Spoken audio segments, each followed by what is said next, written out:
ಈ ಕಾರ್ಯಕ್ರಮದ ಪ್ರಾಯೋಜಕರು Gadiyar group of company. Gujarat ಹತ್ಯಾಕಾಂಡದ ಆರೋಪಿಗಳನ್ನ ಮತ್ತು ಅಪರಾಧಿಗಳನ್ನ ರಕ್ಷಿಸುವ ಪ್ರಯತ್ನದಲ್ಲಿ ಪ್ರಭುತ್ವ ಮಾನಗೆಟ್ಟದ್ದು ಒಂದೆರಡು ಬಾರಿ ಅಲ್ಲ. ಈ ಮೊದಲು ಸುಪ್ರೀಂ ಕೋರ್ಟ್ ಗುಜರಾತ್ ಸರ್ಕಾರಕ್ಕೆ ತಪರಾಕಿ ಹಾಕಿತ್ತು. ಗುಜರಾತ್ ಸರ್ಕಾರದ ಮೇಲೆ ಅವಿಶ್ವಾಸ ತಾಳಿ ಅಲ್ಲಿಂದ ಪ್ರಕರಣವನ್ನು ಮುಂಬೈಗೆ ವರ್ಗಾಯಿಸಿತ್ತು. ಒಂದು ಕಡೆ ಅಂದಿನ ಮುಖ್ಯಮಂತ್ರಿ ನರೇಂದ್ರ ಮೋದಿ ಅವರ ಮೇಲೆ ಹತ್ಯಾಕಾಂಡಕ್ಕೆ ಕುಮ್ಮಕ್ಕು ನೀಡಿದ ಆರೋಪ ಬಲವಾಗಿಯೇ ಕೇಳಿಬಂದಿತ್ತು. ಅವರದೇ ಸಚಿವ ಸಂಪುಟದ ಸಚಿವರು ಶಿಕ್ಷೆಗೂ ಒಳಗಾದರು. ಅವರದೇ ಪಕ್ಷದ ಕಾರ್ಯಕರ್ತರು 10 ಹಲವು ಕೊಲೆ ಆರೋಪಗಳ ಮೇಲೆ ಜೈಲಿಗೆ ಹೋದರು. ಅವರನ್ನೆಲ್ಲ ಬಿಡುಗಡೆಗೊಳಿಸುವ ಮತ್ತು ಸಾಕ್ಷಿಗಳನ್ನು ನಾಶ ಮಾಡುವ ಪ್ರಯತ್ನ ಬಹಳ ವ್ಯವಸ್ಥಿತವಾಗಿ ನಡೆಯಿತು. ಬಿಲ್ಕಿಸ್ ಬಾನು ಎಂಬ ಮಹಿಳೆಯನ್ನ ಅತ್ಯಾಚಾರ ಮಾಡಿ ಆಕೆಯ ಕುಟುಂಬದವರನ್ನ ಹತ್ಯೆ ಮಾಡಿದ ಅಪರಾಧದಲ್ಲಿ ಜೈಲಿನಲ್ಲಿ ಜೀವಾವಧಿ ಶಿಕ್ಷೆ ಅನುಭವಿಸುತ್ತಿದ್ದ 11 ಮಂದಿಗೆ ಗುಜರಾತ್ ಸರ್ಕಾರ ನೀಡಿದ್ದ ಕ್ಷಮಾಪಣೆಯು 2 ವರ್ಷಗಳ ಹಿಂದೆ ಭಾರೀ ದೊಡ್ಡ ಚರ್ಚೆಗೆ ಒಳಗಾಗಿತ್ತು. ಸುಪ್ರೀಂ ಕೋರ್ಟ್ ಮಾತ್ರ ಅಲ್ಲ, ಗರಂ ಆಗಿತ್ತು. ವರ್ಷದ ಬಳಿಕ ಅವರನ್ನ ಮತ್ತೆ ಜೈಲಿಗೆ ತಳ್ಳಿತ್ತು.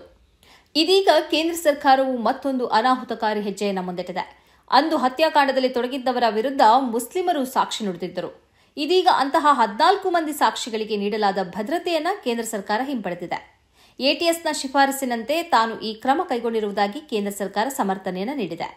ಈ 14 ಮಂದಿಗೆ 150 ಸಿಎಎಸ್ಎಫ್ ಸಿಬ್ಬಂದಿಗಳು ಈವರೆಗೆ ಭದ್ರತೆಯನ್ನು ನೀಡಿದ್ದರು. ಅದನ್ನು ಈಗ ಹಿಂಪಡೆಯಲಾಗಿದೆ. ಮಹಿಸರ್ ಜಿಲ್ಲೆಯ ಪಂಡರವಾಡ ಗ್ರಾಮದಲ್ಲಿ ವಾಸಿಸುತ್ತಿದ್ದ 10 ಮಂದಿಯ ಭದ್ರತೆಯನ್ನು ಹಿಂಪಡೆದುಕೊಳ್ಳಲಾಗಿದೆ. ಪಂಚಮಹಲ್ ಮತ್ತು ದಹೋದ್ ಜಿಲ್ಲೆಯಲ್ಲಿ ಈಗ ಸಾಕ್ಷಿ ಹೇಳಿದ 4 ಮಂದಿ ಇದ್ದರು.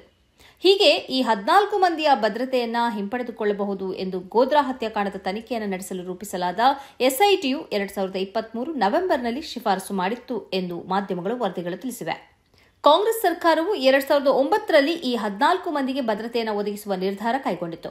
ಇವರು ಸಾಕ್ಷ್ಯ ನುಡಿದಿರುವುದರಿಂದಾಗಿ ಹತ್ಯಾಕಾಂಡದಲ್ಲಿ ಭಾಗಿಯಾದವರಿಗೆ ಶಿಕ್ಷೆಯಾಗಿದ್ದು, ಒಂದು ವೇಳೆ ಇವರಿಗೆ ಭದ್ರತೆ ನೀಡದಿದ್ದರೆ ಇವರ ಜೀವಕ್ಕೆ ಅಪಾಯವಿದೆ ಎಂಬುದು ಇದಕ್ಕೆ ಕಾರಣವಾಗಿತ್ತು. ಇದೀಗ ಕೇಂದ್ರ ಸರ್ಕಾರ ಇವರ ಭದ್ರತೆಯನ್ನು ಹಿಂಪಡೆಯುವ ಮೂಲಕ ಮತ್ತೆ ಇವರ ಜೀವವನ್ನು ಅಪಾಯಕ್ಕೆ ತಳ್ಳಿದೆ ಎಂಬ ಭಾವ ವ್ಯಕ್ತವಾಗಿದೆ. ಇದೇ ವೇಳೆ ಭದ್ರತೆಯನ್ನು ಹಿಂಪಡೆಯುವ ವಿಷಯದಲ್ಲಿ ತಮ್ಮೊಂದಿಗೆ ಯಾರೂ ಮಾತಾಡಿಲ್ಲ ಮತ್ತು ನಾವು ಯಾರಲ್ಲೂ ಭದ್ರತೆ ಹಿಂಪಡೆಯುವಂತೆ ಕೇಳಿಕೊಂಡಿಲ್ಲ ಎಂದು ಈ ಸಾಕ್ಷಿದಾರರು ಹೇಳಿದ್ದಾರೆ. ಅವರ ಜೀವವನ್ನು ಅಪಾಯಕ್ಕೆ ದೂಡುವ ಶ್ರಮದ ಭಾಗವಾಗಿ ಇದು ನಡೆದಿದೆಯೇ ಎಂಬ ಪ್ರಶ್ನೆ ಇದೀಗ ಹುಟ್ಟಿಕೊಂಡಿದೆ. ಸನ್ಮಾರ್ಗ ನ್ಯೂಸ್ 1.5 ಲಕ್ಷ ಚಂದಾದಾರರನ್ನ ದಾಟಿದೆ. ಇದನ್ನ ಸಾಧ್ಯವಾಗಿಸಿದ್ದು ವೀಕ್ಷಕರಾದ ನೀವೇ. ಮುಂದಿನ 1 ವರ್ಷದಲ್ಲಿ ಈ 1.5 ಲಕ್ಷವನ್ನ 3 ಲಕ್ಷಗಳಾಗಿ ಪರಿವರ್ತಿಸುವ ಗುರಿಯನ್ನ ನಾವು ಇಟ್ಕೊಂಡಿದ್ದೇವೆ. ನಿಮ್ಮ ಬೆಂಬಲ ಇಲ್ಲದೆ ಇದು ಸಾಧ್ಯವೇ ಇಲ್ಲ. ನೀವು ಮಾಡಬೇಕಾಗಿರುವುದು ಏನಂದ್ರೆ ಸನ್ಮಾರ್ಗ ನ್ಯೂಸ್ ಚಾನೆಲ್ನ ಕಾರ್ಯಕ್ರಮವನ್ನ ನಿಮ್ಮ ಗೆಳೆಯರಿಗೆ, ಸಂಬಂಧಿಕರಿಗೆ ಕಳಿಸಿಕೊಡಬೇಕು. ಅವರಲ್ಲೂ ಸಬ್ಸ್ಕ್ರೈಬ್ ಮಾಡುವಂತೆ ಹೇಳಬೇಕು.